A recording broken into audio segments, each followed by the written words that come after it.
गाजीपुर से मोहम्मद इसरार पत्रकार की रिपोर्ट। आयुष राज्य मंत्री दयाशंकर मिश्र सावन के पहले सोमवार पहुंचे अपने पैतृक गांव सिधौना।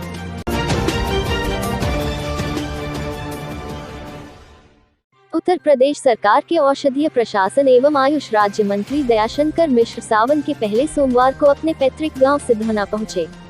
सिद्धेश्वर महादेव धाम पर पूजा अर्चना करने के बाद औषधीय पौधों का रोपण कार्य किया। लोगों को औषधीय बागवानी और व्यवसाय करने का आह्वान किया।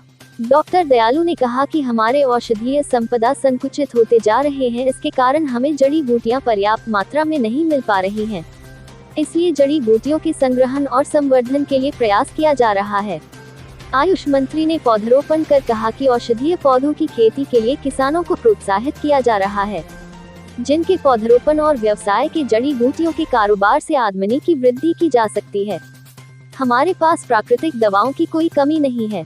किसान अब गेहूं, चावल, दाल जैसे अनाजों पर निर्भरता कम करके औषधीय और सुगंधित व्यवसाय की ओर आकर्षित हो रहे हैं। आयुष मंत्रालय द्वारा 100 दिन का जो कार्य योजना आपके मंत्रालय के द्वारा दिया गया था, उसके तहत औषधीय आमदनी बढ़ाने के लिए क्या कार्य योजना है आयुष मंत्रालय की तरफ से?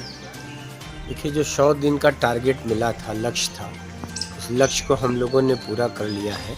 100 दिन के लक्ष्य में पहला काम ये था कि गुरु गोरक्षनाथ जी के नाम पर आयुष का विश्वविद्यालय गोरखपुर में माननीय यशस्वी मुख्यमंत्री जी योगी आदित्यनाथ जी के द्वारा उसका शिलान्यास हो गया है, काम चल रहा है। और उससे हमारे उत्तर प्रदेश के जितने भी आयुर्वेदिक राजकीय 19 विद्यालय और 86 प्राइवेट कॉलेजों का एफिलिएशन का काम शुरू हो गया है, प्रशासनिक भवन बनने की तरफ अग्रसर है।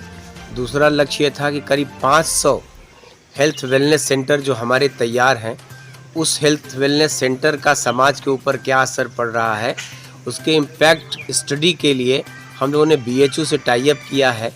BHU आयुर्वेद विभाग के लोग इस बात का अध्ययन कर रहे हैं कि इस हेल्थ वेलनेस सेंटर का समाज के लोगों पर जो जागरूकता फैलाई जा रही है उसके द्वारा और जो इलाज हो रहा है उसका क्या लाभ हो रहा है।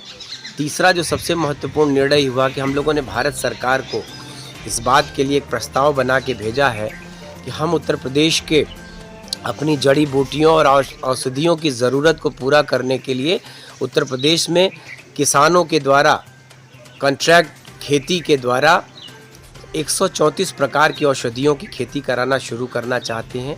कॉन्ट्रैक्ट फार्मिंग आप कहेंगे उसको।